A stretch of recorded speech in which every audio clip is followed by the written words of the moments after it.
doing. Probably more than one species, because they communicate by mental telepathy, and consequently they can read your mind, and you can't hide what you're thinking even. So they would know exactly what everyone's doing and what thinking, and I'm sure I'm no exception.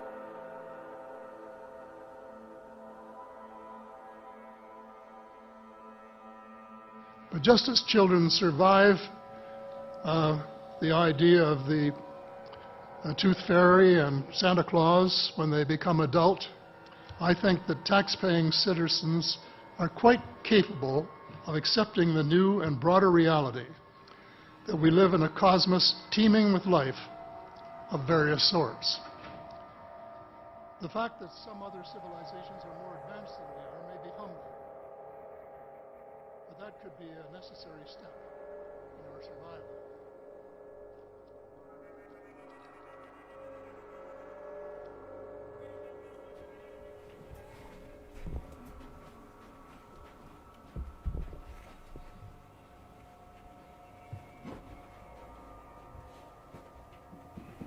It's very heavy. When was that made? 40 or 50 years ago, back when I was in my heyday. Sometime, I guess. My interest in UFOs was not very great until 8 years ago. When I was Minister of Defense, of course, I got sighting reports, but I was too busy unifying the Canadian Armed Forces to be able to worry about them. So I wouldn't say I was a skeptic. I wasn't. I was an agnostic. I didn't know whether they were real or whether they weren't. But there was a young man in Ottawa whose name was Pierre Juno, and he started sending me things about the UFO file. One of the things he sent me one day was a book called The Day After Roswell, and I found it absolutely fascinating. While I was reading the book, my nephew said, "What are you reading?" I told him what it was, and he said, "Well, I'm a skeptic." A couple of days later, he phoned and said, I was talking to the general. The general, incidentally, was a former United States Air Force general that he had met in his aviation career. And I told him what you were reading, and he said, "Every word of it is true and more." I phoned the general. Before I could even say hello and how are you, he said, "Every word is true and more." And he said that there had, in fact, been face-to-face meetings between United States officials and extraterrestrials from other star systems. And with that assurance, I decided to go public and say, for the first time, of anyone of cabinet rank from the G8 group of countries, that UFOs are as real as the airplanes flying over your head, and said it without any restriction whatsoever. As soon as the wire systems had got the story out, information started coming in. Dozens of emails with personal experiences of how people have seen vehicles flying over their homes, and in some cases how they've been abducted. And I got these things from many places, including a lot of other countries. I would not attempt to say how many terrestrials are living on Earth at the present time. I have reports of several species that are here and have bases here. There's one species that looks something like a praying mantis. And then the short grays are the ones that you see in the cartoons.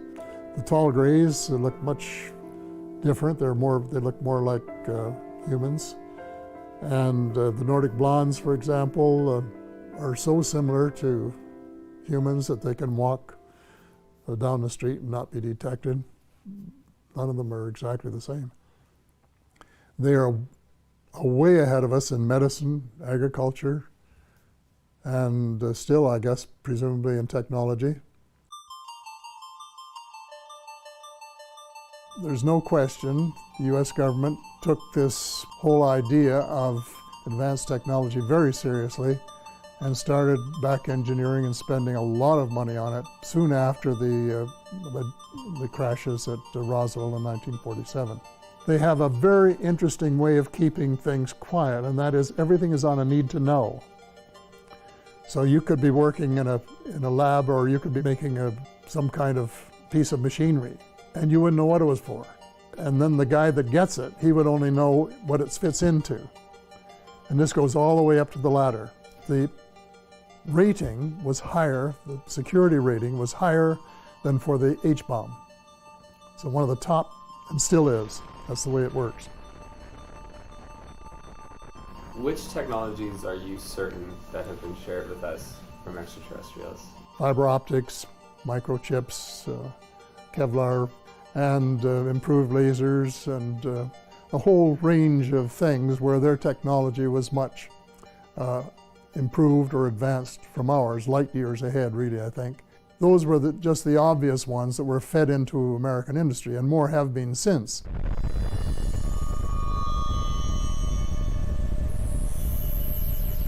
There had been lots of visits to Earth, probably going back thousands of years, but the level of activity took on a new dimension after the first atomic bomb was set off at New Mexico in 1945. And all of a sudden, the number of sightings increased. And my thesis is that because they know something we don't know, and that is every atomic bomb that is put off on Earth has an effect on other parts of the cosmos. They were concerned about it. And I used this idea that the children are playing with matches. They're afraid that we're going to blow up our planet so that it would be uninhabitable both for ourselves and for visits from them. And they didn't like that idea. So they came down in larger numbers and have been taking inventory of all the American bases, the Russian bases, Chinese bases, all of the bases, doing inventories, finding out exactly where they are, where the nuclear installations, the power installations are, and all that sort of thing. For what purpose exactly, I don't know, but so that they will have the information on tap if we should start doing anything silly, that they might in fact try to intervene. And I would say, I would hope. There are a couple of well-known cases. There was one in western United States where a UFO was looking at their intercontinental ballistic missiles and putting them out of action. And this was despite precautions and fail-safe devices that were designed to make sure that that never happened. So this, of course, was a matter of great concern to the United States Air Force, and they spent months and months investigating it and trying to figure out what they had to do to, if possible, to protect the invulnerability of their bases.